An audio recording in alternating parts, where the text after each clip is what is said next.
بسم اللہ الرحمن الرحیم۔ السلام علیکم ناظرین، آج ہم بات کریں گے ڈرامہ سیریز کروش عثمان کے بارے میں۔ جیسے کہ آپ نے قسط میں نمبر 185 میں دیکھا ہے کہ عثمان بے کو ہر طرف سے کامیابی نصیب ہوئی ہے۔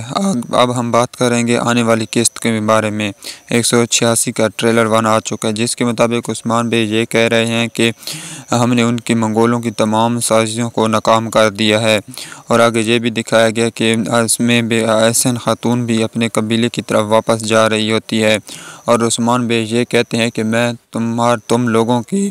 سر کاٹ کر ان سے ایک پہاڑ بناؤں گا۔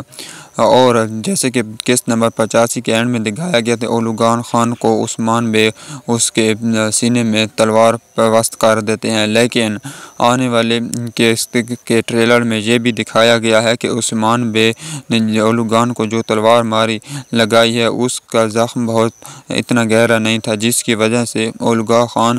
کو یہ بھی دکھایا گیا کہ شاید اس کے بچنے کے چانس ہیں، کیونکہ التگا خان نے اس اولوگا خان کو وہاں سے لے گیا تھا، جیسے کہ آپ کو یہ تصویر میں دکھایا گیا ہے۔ اب ہم بات کرتے ہیں کہ صوفیہ کہ اس بار صوفیہ اپنی چال میں پھر سے ناکام رہی ہے اور بالا خاتون اپنی چال میں کامیاب ہو گئی ہے۔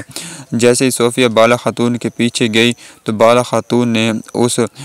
خفیہ راستے کے اینڈ میں بارود رکھ دیا تھا۔ جیسے ہی صوفیہ وہاں پر پہنچتی ہے تو ایک زوردار دھماکہ ہوتا ہے، جس کی وجہ سے صوفیہ ان کو نہیں پکڑ سکتی، اور آگے یہ بھی دکھایا گیا کہ بالا خاتون کو اس راہبہ نے جس کو صوفیہ خاتون نے خنجر سے وار کیا تھا، اس نے بالا خاتون کو پوئنا اس کی بیٹی کا نام بتا دیا ہے۔ جیسے ہی اور بالا خاتون نے اس راہبہ کو بھی بچا لیا، اپنے ساتھ قبیلے کی طرف لے کر آئی ہے۔ جیسے ہی بالا قبیلے کے دروازے پر آتی تو سب سے پہلے پوئنا کہتی ہے کہ میری بیٹی کا نام پوئنا ہے، جو کہ حلیمہ سامنے سے سن رہی ہوتی ہے۔ اس سے امید لگائی جا سکتی ہے کہ اس آنے والی قسط میں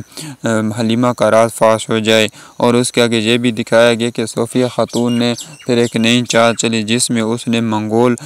کمانڈر پر حملہ کر دیا۔ جیسے ہی وہ منگول کمانڈر کے اس نے ایک زبردست چال چلی، جس سے